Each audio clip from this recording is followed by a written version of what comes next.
அடிப்பான் உதைப்பான் சம்பாதி எதுக்குமே லாய்க்கல அவங்க கூட வாழ்ந்துமாங்க.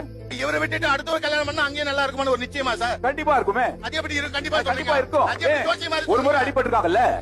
ஆமா நல்ல ஒரு அணி எப்படி சொல்ல முடியும் சார்? நீ எந்த உலகத்துல இருக்கீங்க புரியல. உலகத்துலதான் இருக்கு.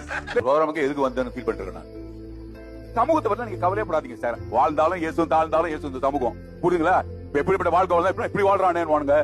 எவன் வாழ்க்கிறான் உங்க சமூகத்துல சொல்லுங்க பாலாம். சொந்த பதங்கள்ல நீங்க நல்லா இருக்கு அவங்க பிடிக்குன்னு நினைச்சிருக்கீங்களா சார்?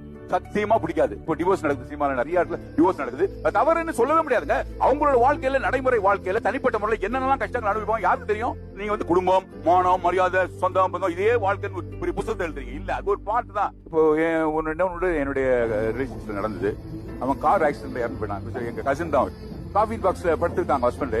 இது அப்படியே உட்காந்து பாத்துட்டு இருக்குது. அந்த குழந்தை அதுக்கு அப்படியே ஒரு மாதிரி வெளியே போய் டெம்பி தேம்பி எழுதுனான். அந்த குழந்தை அந்த அப்பா காஃபி பாக்ஸ் வச்சு திட்டு விளையாண்டுட்டு இருக்குங்க. அது தெரியல தன்னுடைய அப்பா இறந்து போயிட்டாரு. அப்படியே போயிட்டா. அப்படியே ஒரு எமோஷன். அது ஒரு 6 மாசம் கழிச்சு பாக்குறேன். வீட்டுக்கு போறேன், என்ன கூப்பிட்டு வச்சாங்க. ஒரு நல்ல இந்த பிள்ளையும் சந்தோஷமா இருக்குது. Very happy life. என்னுடைய கசின் ஒருத்தர் இப்போ அவருக்கு 75 வயசு. 65 வயசு பாட்டியை கல்யாணம் பண்ணிக்கிட்டாரு. சந்தோஷமா கூட்டு விருந்து வச்சேன் நான். 70 வயசு 60 வயசு பொம்பளை கல்யாணம் வச்சுக்க அவங்களுக்கு விருந்து வைக்கிறீங்களே. சந்தோஷம்டா. லோன்லியா இருக்கு ரொம்ப கஷ்டங்க. அது சந்தோஷமா இருக்காங்க. ஏன் நம்ம வந்து அது ஒரு செக்ஸ் இதுலயே பாக்குறது. இந்த வயசுல போய் கல்யாணமா தவறே இல்லைங்க அதுல என்ன பொறுத்த வரைக்கும்.